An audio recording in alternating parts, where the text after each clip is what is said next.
Hello and welcome to Houston Virtual's Odysseyware Student Orientation.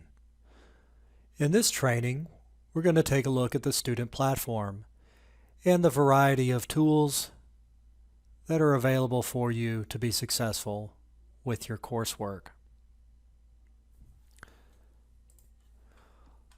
Before we log in, I do want to note the web address hcbe.owschools.com.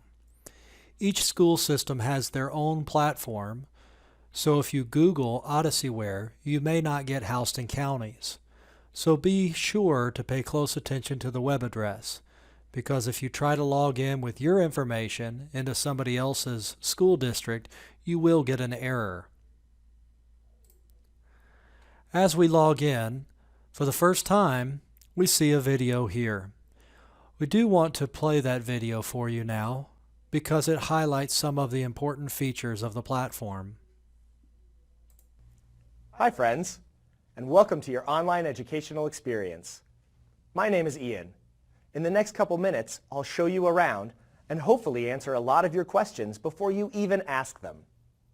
Right now you're in the What's New section of the Help page. This video will be here to help you if you need it. When you're done watching, you can uncheck the box so you don't see me every time you log in.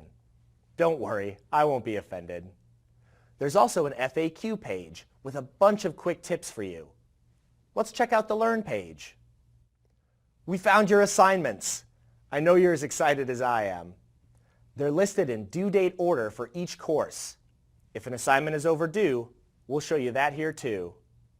Hover over the Info button to get more detail. You can click anywhere along the summary to start an assignment. You can also switch to the Courses page, where you can see your scores and review your graded work. I think it's time to jump into a lesson. Lots to see here. Obviously, your assignment includes all the reading, videos, games, and study material in the center of the screen, but there's even more to explore. Along the top of your assignment is the navigation or nav bar. The assignment you're working on now is listed in the middle. The tabs on the left let you jump back to your other assignments and courses. On the right are the tabs that let you move back and forth between the assignment sections and questions. To the right of the assignment material is the toolbar.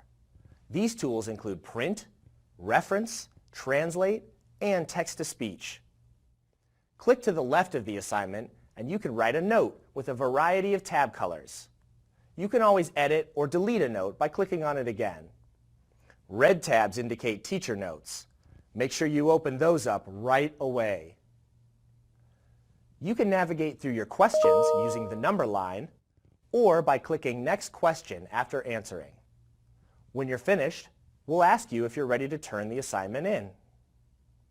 If you need assistance with a specific question, you can ask your teacher for help. Another great way to reach out to your teacher is through the Message page. Let's head over there. This is the communication center between you, your teachers, and your school. I recommend you go here every time you log in to make sure you don't miss any updates. The message of the day is the way your school can communicate important announcements to all students. Read it often. If a message is blue, it's new. Click on it to read and respond. To write a new message, click Compose. Friends, there's plenty more to see and do, but I think it's time I let you start exploring. Remember, you can always come back to this video or the FAQ page if you have any questions. Have a great day. Okay, now we're going to take a deeper look at some of the tools and features. Your main two destinations here in the student platform are going to be the Learn button and the Message button. So let's start with the Learn button.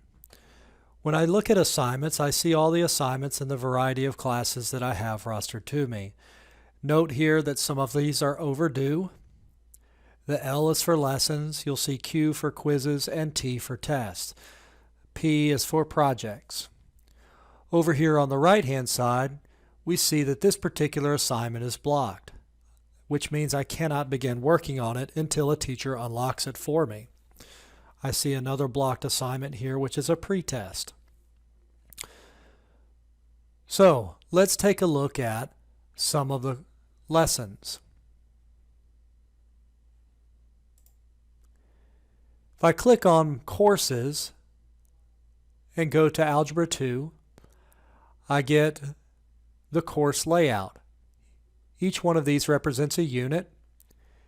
I see my score within that unit and the progress within that unit. So the score of 43.8% obviously is not passing. So let's see what's going on in that unit. Okay, this is a relatively short unit with only 12 components. The first piece was a lesson. The score was a 76, which is passing. So I was able to move on to the next lesson. The next lesson scored an 11 on, which is not passing. You will have 3 attempts at each lesson to pass. If you don't pass within those 3 attempts, you will be locked out of the next assignment. You also will be locked out of that assignment, which will require that your teacher open these up for you. So if we click on these icons here, we can message the teacher and request that they open it up. Now, your teacher may require that you go back and complete the previous assignment, or at least conference with them and show them some remediation work.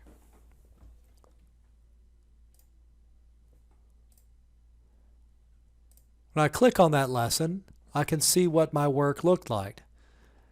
This particular lesson has 3 different sections. The first section is just an intro. The second section has a video along with examples. I want to focus on the toolbar to the right. You do have the option to print materials from each of the lessons. You also have the option to look up any terms that you're not familiar with. So let's say I'm not really sure what this term quadratic means. I highlight it, I click on the reference, and it'll look it up and give me an explanation. Perhaps you're an English language learner. We do have a translate function here as well. So I highlight the text that I'd like to hear, and I choose the language out of this list that I want it translated to. So we have a text translation, but then we can also play that translation. Este ejemplo se usó en la lección sobre cómo completar el cuadrado. Es posible que desee comparar los dos métodos. I can also highlight any of the text and ask it to read it to me. I can even choose. This example was used in the lesson on completing the square. You may wish to compare the 2 methods. Additionally, we can ask for a transcript of the video.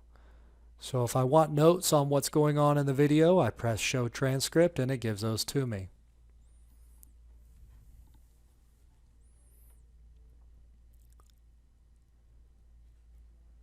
Now that you've seen what a lesson looks like, let's take a look at the Courses tab.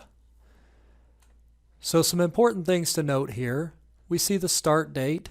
We also see the last time we completed any work within here. We see the number of assignments and those that are remaining. We have an option to message the teacher about anything in here.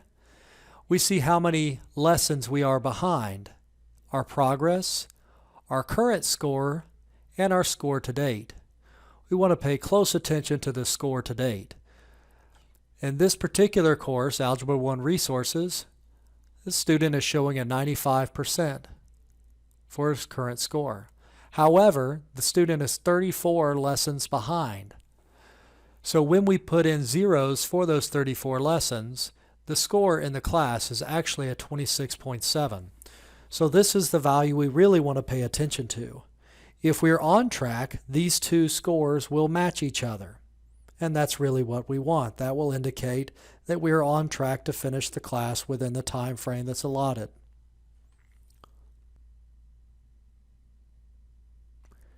Let's take a quick look at the message menu. This works just like an email. If I'd like to compose a message to my teacher, I simply type the subject and the information in the body of the text and choose the teacher and send the message. If I want to look at any messages that have been sent to me, I click within here and I can read the messages and reply or forward. Works just like an email. But the assignments page here is where you're going to spend most of your time. I'm going to point out one last important piece. Our courses in Odysseyware for credit come as initial credit or as credit recovery. If you're in a credit recovery course, you'll have pre-tests. Only students who have failed courses will be enrolled in credit recovery courses. For the anatomy and physiology course, that pre-test I'll take at the beginning of the unit. Notice there's no unit material here. Once I take this test, which is currently blocked, I need the teacher to unlock it, it will allow me to test out of the entire unit if I pass that pre-test. If I don't pass the pre-test, I may still be able to test out of certain lessons and activities within that unit. So it's very important that you do your absolute best on them and only start a pre-test when you have enough time to complete it in one sitting.